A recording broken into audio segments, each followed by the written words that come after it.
স্বাগত জানাচ্ছি আজকের সংবাদে। আপনাদের সাথে আছি আমি মমতাজ শাহিন রুম্পা। প্রথমেই সংবাদ শিরোনাম। বাংলাদেশ চীনের জনগণের বন্ধুত্ব আরও দৃঢ় হয়েছে বললেন ডক্টর মোহাম্মদ ইউনূস। ঢাকায় বৈঠকে বসছেন বাংলাদেশ তুরস্কের পররাষ্ট্র সচিবেরা। নির্বাচনে প্রার্থী চূড়ান্ত, কেন্দ্রভিত্তিক প্রস্তুতি শুরু জামায়াতের। ফেব্রুয়ারিতেই নির্বাচন, সন্দেহের সুযোগ নেই মির্জা ফখরুল। দুবাইয়ে বাংলাদেশ ফল উৎসব 2025 অনুষ্ঠিত। এক সাঁকোতেই 10 গ্রামের মানুষের ভরসা। এক পায়ে সমুদ্রের সঙ্গে লড়াই সোরাফের। এবার বিস্তারিত। বাংলাদেশ চীন কূটনৈতিক সম্পর্কের 50তম বার্ষিকীতে চীনের প্রধানমন্ত্রী লি কিয়াং এবং প্রধান উপদেষ্টা ডক্টর মোহাম্মদ ইউনূস অভিনন্দন বার্তা বিনিময় করেছেন। দুই দেশের মধ্যে কূটনৈতিক সম্পর্কের 50তম বার্ষিকীতে তাঁরা এই অভিনন্দন বার্তা বিনিময় করেন। অভিনন্দন বার্তায় ডক্টর মোহাম্মদ ইউনূস বলেন, দ্বিপাক্ষিক কূটনৈতিক সম্পর্ক স্থাপনের 50 বছর ধরে দুই দেশের জনগণের বন্ধুত্ব আরও দৃঢ় হয়েছে। দ্বিপাক্ষিক সম্পর্ক স্থিতিশীলভাবে বিকশিত হয়েছে এবং সহযোগিতায় ফলপ্রসূ সাফল্য এসেছে, যা উদযাপনের যোগ্য। তিনি আরও বলেন, বাংলাদেশ দুই দেশের মধ্যে সামগ্রিক কৌশলগত সহযোগিতামূলক অংশীদারিত্বে নতুন সাফল্য অর্জনে প্রতিশ্রুতিবদ্ধ। এছাড়া লি কিয়াং বলেন, বাংলাদেশ চীন সম্পর্কের উন্নয়নকে অত্যন্ত গুরুত্ব দেয় চীন এবং 50তম বার্ষিকীকে একটি সুযোগ হিসেবে গ্রহণ করে উচ্চমানের বেল্ট অ্যান্ড রোড সহযোগিতা, বিভিন্ন ক্ষেত্রে যৌথ কার্যক্রম এবং চীন বাংলাদেশ সামগ্রিক কৌশলগত সহযোগিতামূলক অংশীদারিত্বের ধারাবাহিক অগ্রগতি ত্বরান্বিত করতে প্রস্তুত রয়েছে।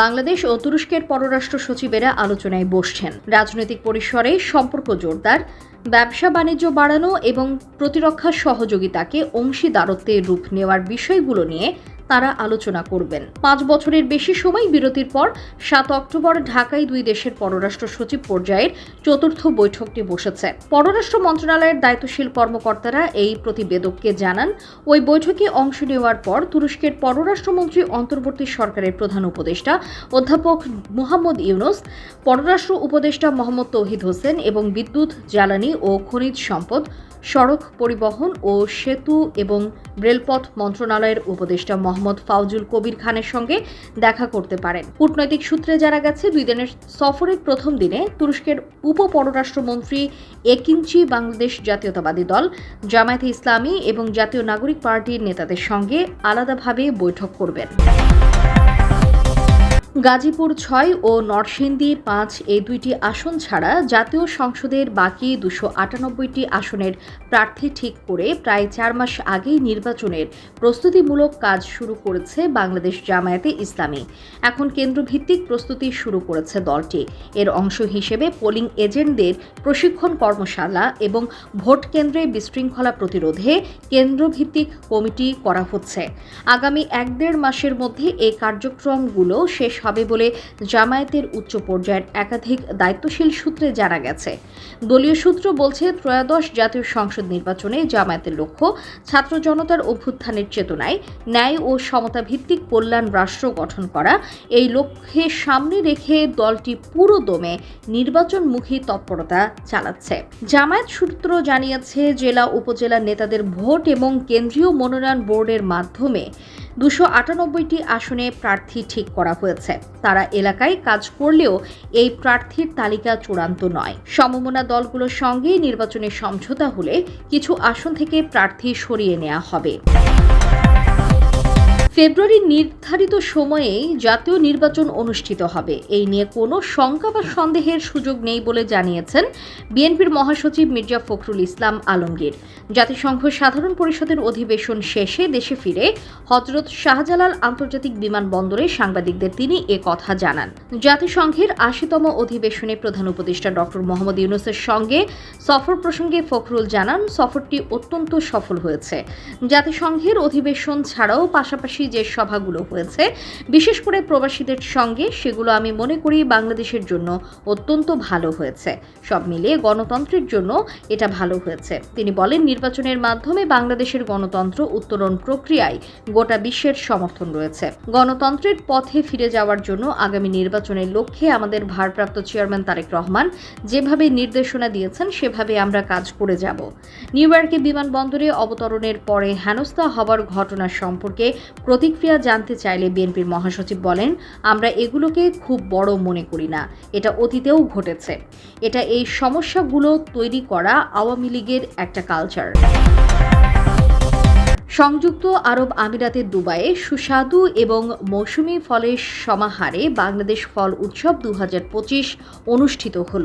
দুবাইয়ে শাবাব আল আহলি স্টেডিয়ামে এ ফল উৎসবের আয়োজন করা হয়। দুবাই আবির বিজনেস অ্যাসোসিয়েশনের সাধারণ সম্পাদক মোহাম্মদ ইয়াকুব সৈনিকের সভাপতিত্বে অনুষ্ঠানে প্রধান অতিথি ছিলেন বাংলাদেশ কনসুলেট দুবাই এবং উত্তর আমিরাতের বিজনেস কাউন্সিলর আশিস কুমার সরকার।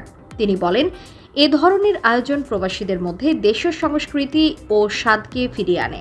এমন উদ্যোগ অবশ্যই সাধুবাদ পাওয়ার যোগ্য। এ আয়োজনে 7টি প্রদেশের 6 শতাধিক প্রবাসী স্বতঃস্ফূর্তভাবে ফল উৎসবে অংশগ্রহণ করেন। দেশীয় ফল যেমন লিচু, কাঁঠাল, আম, জাম, তরমুজ, পেয়ারা, আনারস, আমলকি ও নানা ধরনের ফল প্রদর্শনের পর বিনামূল্যে বিতরণের মাধ্যমে উৎসবটি প্রাণবন্ত হয়ে ওঠে। বরিশালের আগলঝাড়া উপজেলার বইলা মডেল ইউনিয়নের 10 গ্রামের মানুষের একমাত্র ভরসা একটি জরাজীর্ণ কাঠের সাঁকো। প্রতিদিন ঝুঁকি নিয়ে এই সাঁকো দিয়ে চলাচল করছেন স্থানীয়রা। দীর্ঘদিন ধরে সেখানে একটি স্থায়ী সেতু নির্মাণের দাবি জানালেও সংশ্লিষ্ট কর্তৃপক্ষের উদ্যোগের অভাবে তা আজও বাস্তবায়িত হয়নি। বইলা ইউনিয়নের রাহুতপাড়া ও কাঠিরা গ্রামের সংযোগ খালের উপর স্থানীয়দের উদ্যোগে 2002 সালে নির্মিত হয় একটি কাঠের সাঁকো। এই সাঁকো দিয়ে প্রতিনিয়ত 10 গ্রামের মানুষ যাতায়াত করছেন। এতে চরম ভোগান্তি পোহাতে হচ্ছে বাসিন্দাদের। স্থানীয়রা জানিয়েছে, এই সাঁকোর আশপাশের 5 কিলোমিটারের মধ্যে কোনো সেতু নেই। তাই ঝুঁকি নিয়েই এই কাঠের সাঁকো পাড়ি দিয়ে প্রতিনিয়ত শত শত গ্রামবাসীকে চলাচল করতে হচ্ছে। এ ব্যাপারে আগলঝাড়া উপজেলা প্রকৌশলী রবীন্দ্র চক্রবর্তী বলেছেন, বিষয়টি আমার জানা ছিল না। স্থানীয় জনপ্রতিনিধিরা আমাকে অবহিত করেনি। খুব শীঘ্রই সরেজমিন পরিদর্শন করে যত দ্রুত সম্ভব ওই এলাকায় সরকারি অর্থায়নে ব্রিজ নির্মাণের উদ্যোগ নেওয়া হবে। হাতে ক্র্যাচ, চোখে ভরসা। এক পা না থাকায় ক্র্যাচে ভর দিয়ে ওঠেন নৌকায়। ছোট ভাই নৌকার হাল টেনে ধরেন আর শোরাফ তাকান গর্জে ওঠা সাগরের বুকে। প্রতিদিন এভাবেই জীবনকে বাজি রেখে অগভীর সমুদ্রে নামেন সোরাফ। 30 বছর বয়সী এই যুবকের সংগ্রামের কাহিনী যেন এক উপন্যাস। কুয়াকাটা পৌরসভার 3 নম্বর ওয়ার্ডের জেলে সোরাফ 2015 সালের এক সড়ক দুর্ঘটনায় হারান বাঁ পা। সন্তানকে বাঁচাতে গিয়ে ছিটকে পড়েন গাড়ির নিচে। চিকিৎসার খরচ জোগাতে বাবা কালাম মাঝি বিক্রি করে দেন শেষ সম্বল। তবু ছেলের পা বাঁচানো যায়নি। কিন্তু পা হারিয়েও থেমে যাননি সোরাফ। জাল মেরামত, সাগর থেকে নৌকা টেনে তীরে তোলা কিংবা অগভীর সমুদ্রে মাছ ধরা সবই করেন তিনি। এনজিও থেকে ঋণ নিয়ে বানিয়েছেন ছোট্ট একটি নৌকা। তাতে যুক্ত করেছেন শ্যালো ইঞ্জিন। সঙ্গী হয়েছেন ছোট ভাই, কখনো বড় ছিল পাশে দাঁড়ায়। সরকারি আশ্রয় কেন্দ্রের ছোট্ট ঘরে পরিবার নিয়ে থাকেন সোরাফ। এক জোড়া ক্র্যাচ আর কৃত্রিম পাই তাঁর ভরসা।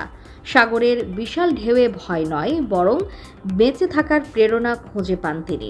সোরাফ বলেন, জীবন বাজি রেখে সমুদ্রে নামি। স্রোতের বিপরীতে লড়তে লড়তে এটা অভ্যাস হয়ে গেছে। চাই সরকার একটু সাহায্য করুক। সারা দেশের সর্বশেষ সংবাদ পেতে আমাদের ইউটিউব চ্যানেলটি সাবস্ক্রাইব করে রাখুন। আমাদের সাথে থাকার জন্য আপনাকে অসংখ্য ধন্যবাদ।